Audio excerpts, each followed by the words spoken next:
Oggi parliamo di vitigni in Friuli Venezia Giulia. Il panorama ampelografico della regione Friuli Venezia Giulia è vario. Ah, scusate, unisco Friuli Venezia Giulia e Slovenia perché alla fine le regioni della Slovenia delle quali ci occuperemo in questo podcast sono proprio quelle di confine e quindi i vitigni bene o male sono gli stessi. Ehm, il Friuli ha 25 varietà autoctone e ci sono catalogati al registro politiche agricole nazionali 219 vitigni di origine friulana. Però in Friuli non è raro trovare vitigni che non sono ancora iscritti all'albo della vita. Io conosco qualche produttore anche nel Carso, qualche amico che ha vitigni che non si sa neanche, cioè lui ha 6 vitigni che non sono iscritti all'albo delle politiche agricole del Ministero, di cui 3 non si sa che origine abbiano, quindi immaginatevi che diversità c'è il patrimonio ampelografico del Friuli. In Friuli è abbastanza trovare tuttora vigneti vecchi misti, perché una volta le piante venivano piantate miste, si mescolava verduzzo, piccolette, friulano, verduzzo, piccolette, ribolla, piccolette, friulano, oppure nel coglio ribolla, malvasia, malvasia e toccai, insomma, logiche che spesso dei vigneti misti hanno senso. Infatti esistono degli uvaggi che spesso, come vi ho detto qualcosa già, si rifanno al passato. Analizzando i vitigni maggiormente coltivati in queste zone, possiamo trovare soprattutto tanti vitigni autoctoni che bene o male, in qualche piccola eccezione, sono coltivati in entrambe le zone, quindi sia Friuli che Slovenia. Gli autoctoni sono tanti, abbiamo Malvasia, i più importanti sono sicuramente Malvasia istriana, Vitosca, Verduzzo friulano, Toccai friulano, Ribolla gialla, e poi ci sono Zeleni e Pinela che però sono coltivati praticamente solo in Valle del Vipava. Tra i vitigni a Bacca Bianca da segnalare Chaglin e Uccelut, coltivati soprattutto in Friuli Venezia Giulia, ma pochissima roba, attenzione, non è che vi parlo di migliaia di ettari. La glera, che è coltivata in Friuli nel Carso, però nella zona anche del Pordenonese e del Grave, da tenere presente che la glera per superficie vitata è il secondo vitigno coltivato in Friuli Venezia Giulia, dopo il Pinot Grigio. La somma di glera e Pinot Grigio fanno circa il 50% dei circa 28.000 passa ettari vitati in Friuli Venezia Giulia. La glera è originaria, sembra di Prosecco, poi a Valdovviale ne vi diranno altro, però sembra che sia originaria di Prosecco, tant'è vero che qualche produttore sta facendo delle cose molto interessanti a base glera in quella zona lì. Poi ci sono altri 3 vitigni importanti coltivati nella Valle del Vipava, sempre autoctoni, sono Clarnica, Pergolin e Polisacchia, sì. Ecco, questi sono i vitigni a bacca bianca più importanti. Nei vitigni a bacca rossa troviamo Refosco Nostrano o Refosco di Faedis, che dà vita comunque nella sottozona, il Terrano nel Carso, il Refosco dal Peduncolo Rosso, il Tazzelenghe, che è un vitigno che è coltivato veramente però ne parleremo a parte, circa 7 ettari, Franconia, Schioppettino e Pignolo. Da Baccarossa da ricordare Forgiarin e Piccolin Neri, oltre alla Cordenossa, coltivati sempre in Friuli Venezia Giulia. Questi sono bene o male gli autoctoni.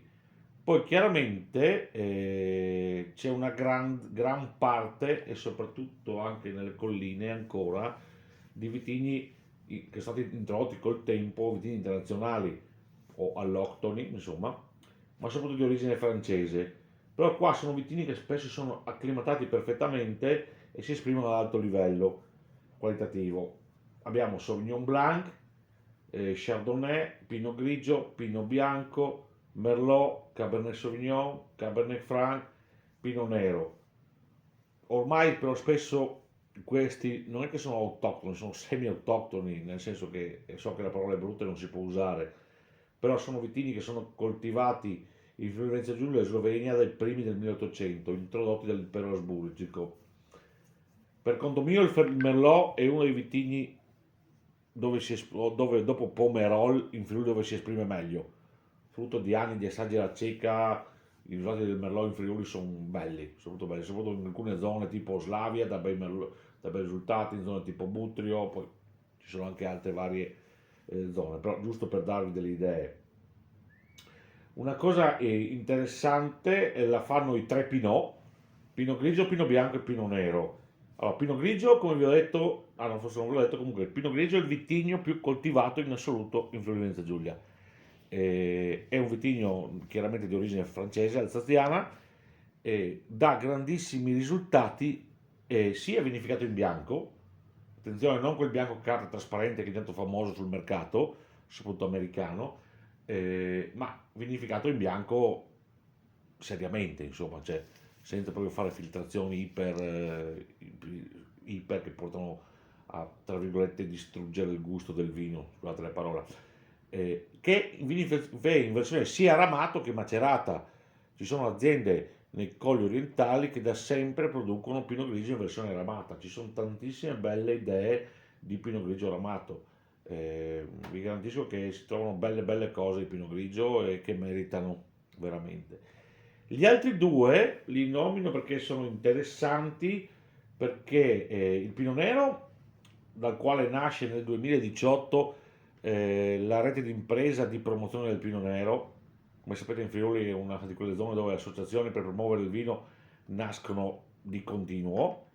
Il Pinot Nero ha una storia in Friuli che è appunto del 1800, ci sono già ehm, dati che parlano di 1850 di Pinot Nero in Friuli.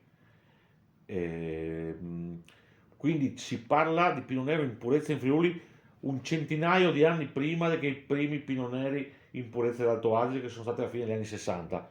Quindi adesso il gusto del Pinot Nero a livello nazionale, lasciamo stare la Borgogna per ovvi motivi, però il gusto a livello italiano nazionale è sempre quello dell'Alto Adige, i migliori Pinot Neri d'Italia.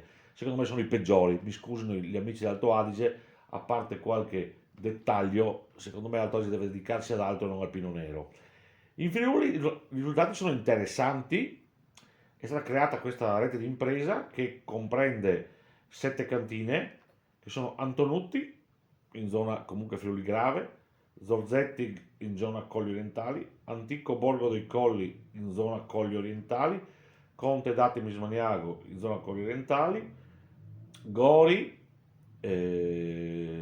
sempre in zona Colli Orientali, Ierman in zona eh, Isonzo, Russolo in zona Colli Orientali e San Quirino in provincia di Pordenone, Masuddarive a Mariano del Friuli, quindi Colli Orientali, Castello di Spessa in zona Coglio.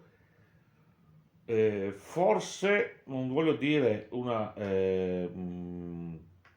baggianata adesso, forse è uscito dall'associazione però Conte d'Attimis Maniago, che è un'azienda che adesso è molto attiva per la promozione del Tazzolenghe, tant'è vero che è nata recentemente l'associazione per il Tazzolenghe ed è all'interno anche dell'associazione del Pignolo creata da Ben Little, colui che ha scritto il libro Coltivare l'invisibile, per ora solo in lingua inglese. Questa associazione qua è nata nel 2018, non so che risultati abbiano ottenuto. Nel 2021, altra rete di impresa che nasce in Friuli, qua siamo esclusivamente in zona Coglio, nasce la rete di impresa per la promozione del Pino Bianco. Il Pino Bianco diciamo che si è acclimatato abbastanza bene in zona Coglio centrale, quindi zona di Capriva, poi arrivando sia a Cormons ma anche a Dolegna, sono proprio quella zona di Capriva, la zona più calda, il Pino Bianco dà risultati interessanti.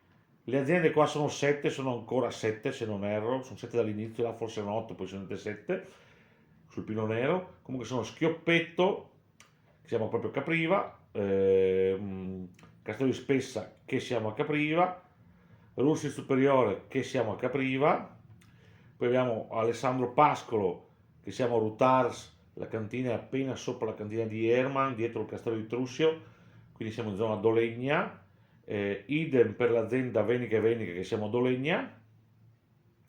Poi c'è Livon che ha sede sì comunque a Dolegnano, però le vigne di Pino Bianco sono sulla collina di Rutars come Alessandro Pascolo, e poi ci sono le vigne i vini di Toros, che sono a Cormons, quasi zona plessiva.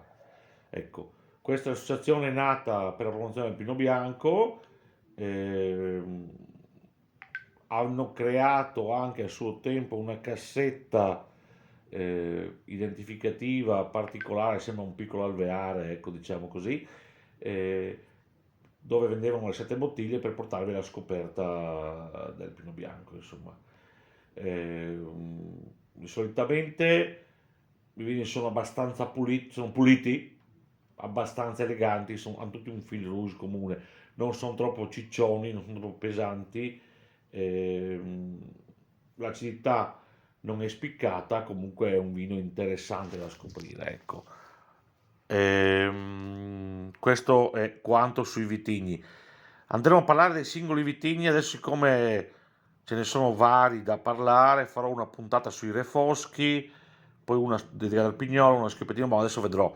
Tanto questo è il generale sui vitigni. Ciao ciao, alla prossima!